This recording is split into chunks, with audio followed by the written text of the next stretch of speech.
बिस्मिल्लाहिर्रहमानिर्रहीम। अस्सलाम वालेकुम students. Shahid Ali along with the biology lecture. हम डिस्कस कर रहे थे about chapter number 4 part 1 first year biology according to the new syllabus that is about biological molecule, जिसमें हम बायोलॉजिकल मॉलिक्यूल्स के बारे में डिस्कस कर रहे थे। और आज हमारा लेक्चर नंबर 4 है, जिसके अंदर इम्पॉर्टेंस ऑफ वाटर, उसके पहले हिस्से को यहाँ पे डिस्कस किया जाएगा, जो कि हमारा टॉपिक ऑफ डिस्कशन है। तो दो मेजर एस्पेक्ट्स यहाँ पे आज देखे जाएंगे। तो topic of discussion is importance of water. तो आगाज़ करते हैं अपने लेक्चर का।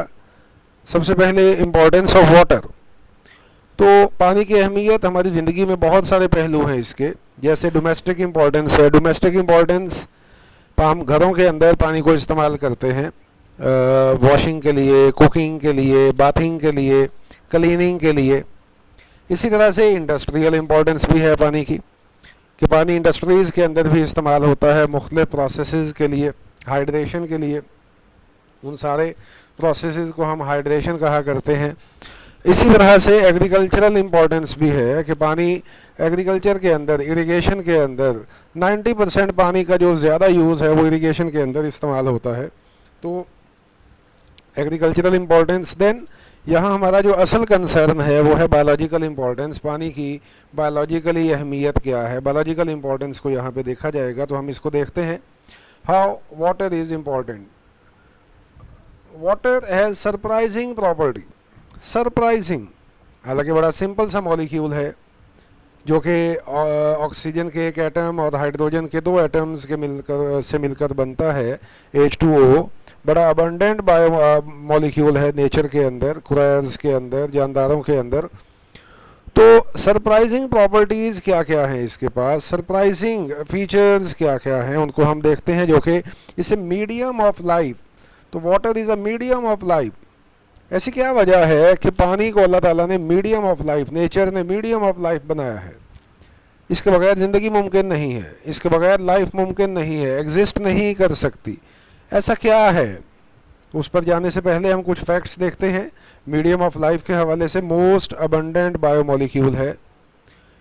हमारे जिस्मों का 2/3 पानी से बना होता है, 70% ऑलमोस्ट, 66%, 65 to 89% आगे लिखा भी गया है। तो ये दो डिफरेंट इंफॉर्मेशंस दी गई हैं हमारे सिलेबस के अंदर। तो इसको, उसके बाद यहाँ मल्टी सेलुलर ऑर्गेनिजम्स के अंदर डिफरेंट इश्यूज़ में ये वेरी करता है। अगेन 2 बड़ी इंपॉर्टेंट इन्फॉर्मेशन दी गई है। 20% in the bone cells, 85% in the brain cells. तो डिफरेंट बुक्स के यहाँ डिफरेंट सिनेरियोज हो सकते हैं। तो ये स्टैंडर्ड बुक है, टेक्स्ट बुक है करंट सिलेबस की, उसमें ये 2 इन्फॉर्मेशंस दी गई। तो it is important, it has important role in making and maintaining the matter of life, जिसे हम प्रोटोप्लास्ट कहते हैं। इस प्रोटोप्लास्ट को बनवाने में इसका बड़ा अहम किरदार है। Then establish suitable environment.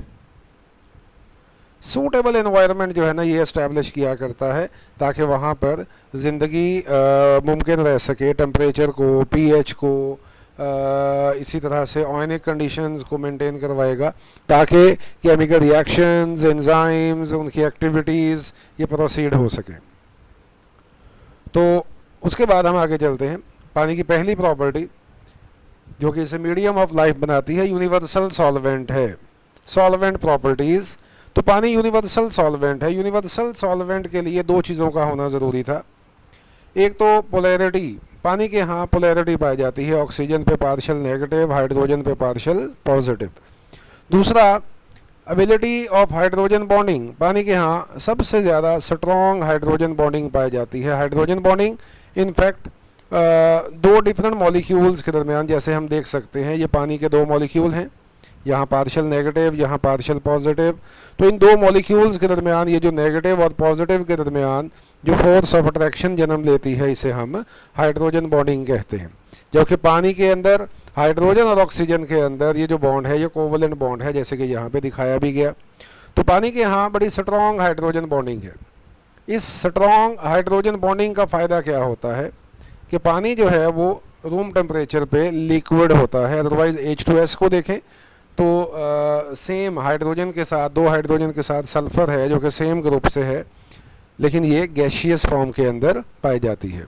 तो मॉलिक्यूल्स एक दूसरे के करीब आते हैं, पास आते हैं। यही वजह है कि अगर पानी के अंदर हाइड्रोजन बॉन्डिंग ना होती तो पानी -80 डिग्री सेल्सियस पे बॉयल करता और -100 डिग्री सेल्सियस पे ये फ्रीज़ होता, जबकि करंटली हम जानते हैं पानी ये 0 डिग्री सेल्सियस पे ये फ्रीज़ होता है और 100 डिग्री सेल्सियस पे ये बॉयल होता है। अगर ये माइनस पे फ्रीज़ होता और माइनस पे ये बॉयल होता तो ये ज़िंदगी को कभी भी पॉसिबल ना कर पाता। तो ज़िंदगी को पॉसिबल करने के लिए इसका इस टेम्परेचर के इर्द गिर्द होना, इस पर स्ट्रॉन्ग हाइड्रोजन बॉन्डिंग का होना ज़रूरी था। अब आगे चलते हैं, पानी के अंदर जो मॉलिक्यूल हल होते हैं और जो हल नहीं होते। याद रखिएगा, पानी के अंदर जो मॉलिक्यूल हल हो जाते हैं उन्हें हम हाइड्रोफिलिक मॉलिक्यूल्स कहते हैं, वाटर अट्रैक्टिंग मॉलिक्यूल्स।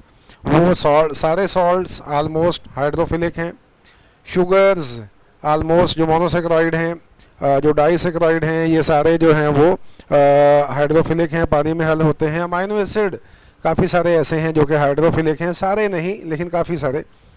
तो इनको हम वाटर लविंग कहते हैं, हाइड्रोफिलिक मॉलिक्यूल्स। और हाइड्रोफोबिक वो होंगे जो कि पानी के अंदर हल नहीं होते। यहाँ एक बात और कि हाइड्रोफिलिक ये चार्ज्ड पार्टिकल्स होते हैं, पोलर मॉलिक्यूल्स होते हैं जो कि पानी के अंदर हल हो जाया करते हैं, लाइक डिज़ोल्व, लाइक के असूल के तहत।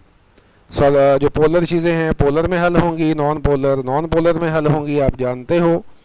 तो यहाँ पानी जो है वो पोलर चीज़ों को, दुनिया के अंदर ज़्यादातर चीज़ें पोलर हैं, सॉल्ट्स ज़्यादातर ये सारे पोलर हैं।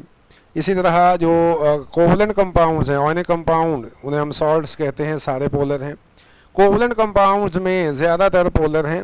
हाइड्रोकार्बन्स ऐसे हैं जो कि नॉन पोलर हैं, या हाइड्रोकार्बन्स के कुछ डेरिवेटिव, जैसे कि हम देखें लिपिड्स, तो लिपिड्स जो है ना ये नॉन पोलर होते हैं। अदरवाइज़ बाकी तमाम कोवलेंट कंपाउंड्स भी तकरीबन पोलैरिटी रखा करते हैं, इस वजह से ये पानी में हल भी हो जाते हैं। आगे चलते हैं, हाइड्रोफोबिक, वो फोबिया, डर, जो पानी से अट्रैक्शन नहीं रखते। वजह, पानी पोलर है और ये नॉन पोलर है, इस वजह से ये पानी के साथ अट्रैक्शन नहीं रखते, वाटर हेटिंग होते हैं, जैसे कि लिपिड्स, अभी जैसे बात हो रही थी। और ये चंद एक मॉलिक्यूल्स हैं, इसलिए पानी को हम यूनिवर्सल सॉल्वेंट कहते हैं। तो यहाँ वही बात की गई है, water as solvent for polar inorganic molecule. आमतौर पे इनऑर्गेनिक मॉलिक्यूल्स उनके यहाँ कोवलेंट या आयनिक बॉन्ड होगा, और आयनिक बॉन्ड रखने वाले तो सारे के सारे पोलैरिटी रखेंगे। कोवलेंट बॉन्ड रखने वाले भी पोलैरिटी किसी हद तक रखा करते हैं ज़्यादातर, जैसे पानी इटसेल्फ इनऑर्गेनिक है और पोलैरिटी रखता है। तो ये जो पोलर हैं covalent compounds, polar covalent compounds अगर पोलर हैं तो ये पानी के अंदर हल हो जाया करते हैं, खा वो बेशक कोवलेंट बॉन्ड ही क्यों ना रखते हों।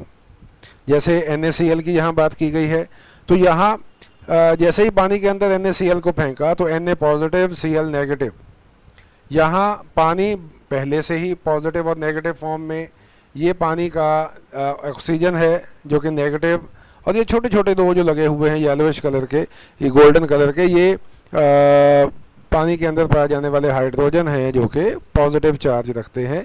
तो ये पॉजिटिव चार्ज इस नेगेटिव को अट्रैक्ट करेगा, ये नेगेटिव इस पॉजिटिव को अट्रैक्ट करेगा, जिसकी वजह से ये सोडियम क्लोराइड पानी के अंदर डिस्पर्स हो जाएगा। इसी डिस्पर्शन को, बिखर जाने को, फैल जाने को हम सॉल्युबिलिटी कहा करते हैं।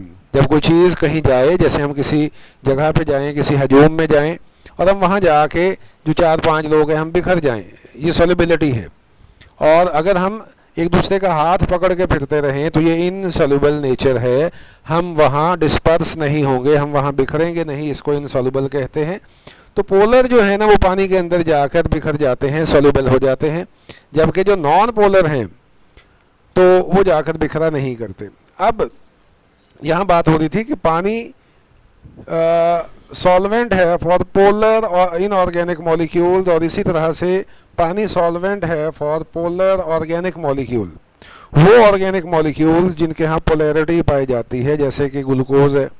अब ग्लूकोज में हम देखेंगे आगे कि ग्लूकोज जो है इसके अंदर यहाँ 5 OH ग्रुप लगे होते हैं। अब हर OH पे ये ऑक्सीजन और ये हाइड्रोजन पार्शियल पॉजिटिव, ये ऑक्सीजन ग्लूकोज का पार्शियल नेगेटिव, जबकि पानी के ऊपर ये ऑक्सीजन पार्शियल नेगेटिव। तो ये नेगेटिव इस पॉजिटिव को अट्रैक्ट करेगा, जिसकी वजह से ग्लूकोज पानी के अंदर डिस्पर्स हो जाता है, बिखर जाता है इसके मॉलिक्यूल। तो इसे हम सॉल्युबिलिटी कहते हैं। जो नॉन पोलर होगा, जाहिर बात है हाइड्रोफोबिक, वो पानी के अंदर हल नहीं होगा। अब इसी बात से ना एक और प्रॉपर्टी सामने आती है, हाइड्रोफोबिक एक्सक्लूजन। वो कंपाउंड जो पानी में जो कि नॉन पोलर हैं, जब हम इनको पानी के अंदर रखेंगे तो ये पानी के अंदर हल नहीं होंगे, बल्कि पानी की जो पोलैरिटी है इन नॉन पोलर्स को परे धकेलेगा, पुश करेगा। इस परे करने या पुश करने की वजह से ये जो इनऑर्गेनिक मॉलिक्यूल्स हैं, ये इनऑर्गेनिक मॉलिक्यूल्स अपने आप को एक जगह पर इकट्ठा कर लेते हैं। तो यहाँ बात हो रही थी हाइड्रोफोबिक एक्सक्लूजन। पानी जो है, इसमें जब कोई नॉन पोलर चीज़ फेंकी जाती है तो पानी इस नॉन पोलर चीज़, पानी के अंदर जो पोलैरिटी है, इस नॉन पोलर चीज़ को जो है ना पुश करेगा, नफरत करेगा, इसको धकेलेगा परे। जब धकेला जाएगा, और इसी तरह ये जो नॉन पोलर चीज़ है ये भी पानी से नफरत करेगी, और ये भी एक साइड पर पानी से हटकर दूर होकर बैठने की कोशिश करेगी। जैसे हम कहीं जाते हैं और वहाँ ना आशना है, तो हम वो जो 2-4 लोग गए हैं, हम एक किनारे पे होकर बैठकर अपनी अलग से एक महफिल जमाने की कोशिश करते हैं। तो इसी को हम एक अलग किनारे पे बैठ गए हैं, अलग से अपनी महफिल जमाने की तरफ चले गए हैं, इसे हम हाइड्रोफोबिक, पानी ने जो इस नॉन पोलर मॉलिक्यूल को किनारे पे धकेल दिया है, इसे हम हाइड्रोफोबिक एक्सक्लूजन कहते हैं। तो when hydrophobic compounds are placed in the water molecules push them out. जैसे हम तेल को पानी के अंदर फेंकते हैं, यहाँ पे आप देख सकते हैं, जब भी हम तेल को पानी के अंदर फेंकेंगे इस तरह से, तो तेल के मॉलिक्यूल, ऑयल के मॉलिक्यूल पानी से अट्रैक्शन नहीं रखते, ये परे भागना शुरू करेंगे, और चूंकि डेंसिटी कम है इसलिए पानी की सतह के ऊपर जमा होना शुरू हो जाएंगे। इसे हम हाइड्रोफोबिक एक्सक्लूजन कहते हैं। तो इस हाइड्रोफोबिक एक्सक्लूजन का फ़ायदा कि ये चीज़ें सेल के अंदर जो पानी से अट्रैक्शन नहीं रखती, वो बेसिकली सेल के अंदर रहते हुए सेल में बाउंड्रीज़ बनाने का काम करती हैं। प्लाज्मा मेम्ब्रेन हो गई या ऑर्गेनेलीज़ की जो बाउंड्रीज़ हैं उनको बनवाने का काम करती हैं। That is about today's lecture.